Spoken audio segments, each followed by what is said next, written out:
Kia Zulfian, NIM 19060118, mata kuliah Sejarah Pemikiran Ekonomi. Saya akan membahas mengenai bab 6, yaitu Sosialisme Marx. Pandangan Karl Heinrich Marx pada tahun 1818 sampai 1883 dianggap paling berpengaruh. Dari segi teoritis, pakar pemikir ekonomi, teorinya tidak hanya didasarkan pada pemikiran atau pandangan ekonomi, tapi melibatkan moral, etika, sosial, politik, sejarah, falsafah, dan sebagainya. Teori Marx, seluruh pandangannya dianggap diliputi oleh konflik. Perkawinan Marx dengan anak seorang baron membuat Marx bergaul dengan kaum sosialis, diantaranya Joseph Proudhon pada tahun 1808 sampai 1865. Proudhon sangat membenci kaum kapitalis karena kekayaan yang dihasilkan dari kaum kapitalis merupakan hasil curian, yang hakikat yang merupakan hasil perampokan dari kaum buruh dengan menggaji mereka dengan upah yang rendah. Marx memiliki seorang teman yang sering bertindak sebagai pendukung finansialnya, Friedrich Engels. Salah satu buku yang ditulis Marx dengan Engels adalah Manifesto Komunis tahun 1848 dan Das Kapital volume 1 pada tahun 1867, volume yang kedua pada tahun 1886 yang diedit oleh Engels. A. Kecaman Marx terhadap sistem kapitalis. Karl Marx membenci sistem perekonomian liberal yang digagas oleh Adam Smith. Karl Marx menggunakan berbagai argumen untuk membuktikan bahwa sistem liberal kapitalis itu buruk. Dari segi moral, sistem kapitalis mewarisi ketidakadilan dalam akibatnya kondisi ekonomi dan sosial tidak bisa dipertahankan. Dari segi sosiologi, Marx melihat adanya sumber konflik antar kelas. Dalam sistem liberal kapital terdapat pemilik modal yang menguasai kapital dan kelompok buruh sebagai kelas bawah.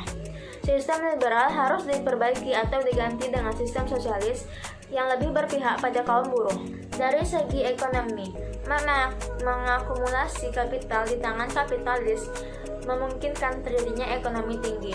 Marx meramalkan bahwa suatu masa sistem kapitalis akan hancur karena keberhasilannya sendiri. Bagi Marx, sistem kapitalis adalah sistem yang sudah busuk dari dalam dan tidak mungkin untuk diperbaiki. B. Teori pertentangan kelas. Buku Manifesto Komunis, teori Marx tentang pertentangan kelas. Pada hakikatnya, terdapat dalam sejarah pertentangan kelas tersebut. Kelas masyarakat dianggap sebagai hasil dari kehidupan ekonomi masyarakat, sebagaimana dikutip dalam Roosevelt pada tahun 1977 dari Manifesto Komunis. Menurut Marx, kelas yang bawah selalu berusaha untuk membebaskan atau meningkatkan kesejahteraan mereka. Teori yang digunakan untuk menjelaskan penindasan tersebut adalah teori nilai lebih yang berasal dari kaum klasik. C. Teori surplus Fouillée dan penindasan buruh. Kelebihan nilai produktivitas kerja buruh atas upah alami disebut sebagai nilai lebih surplus Fouillée dinikmati oleh para pemilik modal. Marx percaya nilai suatu barang atau komoditas umumnya sepadan dengan input labor dan hanya labor langsung dapat menghasilkan laba atau nilai surplus. Menurut Marx, nilai suatu komoditas adalah penjumlahan biaya labor langsung dan biaya labor tidak langsung dan laba atau nilai surplus. Nilai surplus adalah nilai produktivitas kerja atas upah alami yang diberikan kepada buruh. Tingkat surplus oleh Marx di dalam Das Kapital dijadikan sebagai ukuran eksploitasi terhadap kaum buruh. Tingkat eksploitasi diukur dengan membandingkan nilai surplus dengan upah yang diberikan. Marx meramal akan datang suatu masa terjadi krisis besar-besaran yang akan mengakhiri sistem kapitalisme. D. Dialektika materialis historis. Marx berpendapat sistem kapitalisme meski diganti dengan sistem yang lain, konflik diganti dengan harmoni atau keselarasan etis, sosial, dan ekonomi. Bagi Marx, pangkal dari semua perubahan adalah dilakukannya pengisapan atau eksploitasi para kapitalis terhadap kaum buruh. Eksploitasi para kapitalis terhadap kaum buruh telah memungkinkan terjadinya akumulasi kapital di pihak pemilik modal, tapi menyebabkan kemiskinan di kalangan buruh. Menurut Marx, kaum komunis yang memperjuangkan nasib kaum proletar harus menuntut revolusi yang dilancarkan kaum proletar ke arah yang lebih benar. Revolusi harus dilancarkan sebaik-baiknya. Agar revolusi tersebut sukses, Marx menganjurkan kaum komunis mendukung setiap gerakan melawan tatanan sosial politik sistem kapitalis. Bagi Marx, memperjuangkan nasib mereka sendiri, kaum di seluruh negeri harus bersatu memperjuangkan sebuah sistem baru yang lebih berpihak pada kaum buruh, yaitu sistem sosial komunis. Teori Marx tentang kejatuhan kapitalisme untuk kemudian digantikan oleh sosialisme komunis berdasarkan pada dialektika materialis sejarah dengan dialektika tesis, antitesis, sintesis material historis. Marx percaya sejarah manusia ditentukan oleh kebutuhan ekonominya, yang paling dasar yaitu kebutuhan akan materi.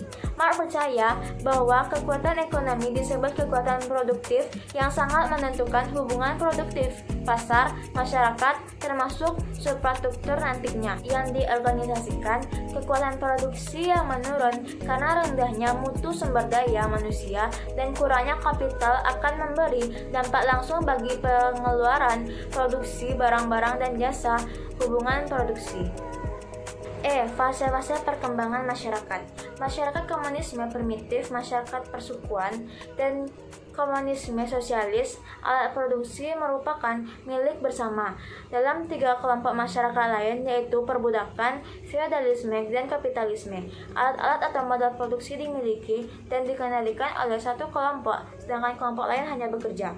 Menurut Marx, perubahan dari satu fase ke fase yang berikutnya kurang atau tidak seimbang teknologi menentukan kekuatan produksi suatu kelompok masyarakat. Marx mengamati bahwa teknologi umumnya bergerak lebih cepat dan institusi kemajuan teknologi membawa berbagai perubahan.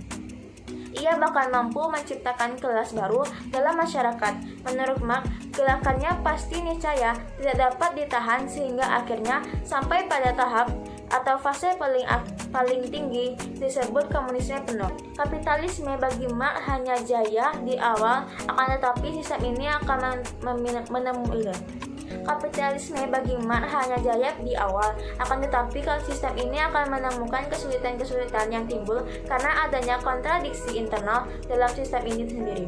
Hasil dari temuan itu adalah teknologi yang hemat tenaga kerja. Dalam usaha menghadapi penurunan tingkat laba, perusahaan dipaksa meningkatkan eksploitasi mereka terhadap kaum buruh.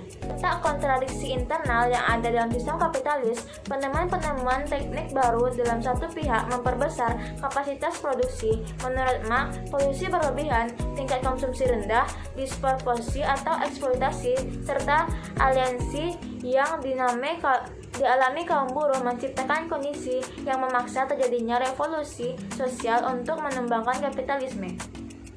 Program yang dilanjutkan Marx dilakukan setelah revolusi berhasil. Yang pertama, penghapusan hak milik atas tanah dan penggunaan semua bentuk sewa tanah untuk tujuan umum. Yang kedua, program pajak pendapatan agresif. Yang ketiga, penghapusan semua bentuk hak warisan. Yang keempat, pemutusan kredit di tangan negara. Yang kelima, pemusatan alat komunikasi dan transportasi di tangan negara. Yang keenam, pengembangan pabrik dan alat produksi milik negara. Semua itu akan dicapai pada fase terakhir, yaitu pada tahap komunisme penuh. Perbedaan sosialisme dan komunisme menurut Marx. Pada produktivitas, pada fase sosialisme produktivitas masih rendah dan kebutuhan materi belum terpenuhi secara cukup. Sedangkan pada fase komunisme penuh, produktivitas sudah tinggi, sehingga semua kebutuhan materi sudah diproduksi secara cukup. Hakikat manusia sebagai produsen. Dalam fase sosialisme, manusia belum cukup menyesuaikan diri, sehingga menjadikan kerja sebagai hakikat dan masih mementingkan intensi materi untuk bekerja. Sedangkan komunisme penuh, kerja sudah menjadi hakikat dan manusia bekerja penuh kegembiraan dan sukacita. Pembagian atau distribusi pendapatan pada fase sosialisme berlaku prinsip from each according to his ability to each according to his labor. Dalam fase komunisme, from each according to his ability to each according to his need. Masalah seperti kelangkaan intensif pribadi akan hilang jika masyarakat sampai pada saat komunisme penuh. Pada tahap komunisme penuh, tidak ada lagi kelangkaan dan kelas dalam masyarakat, pengisapan dari masyarakat ke masyarakat lain. Sekian hasil resum bab 6 mengenai sosialisme Marx yang telah saya buat. Lebih dan kurang saya mohon maaf dan terima kasih. Assalamualaikum warahmatullahi wabarakatuh.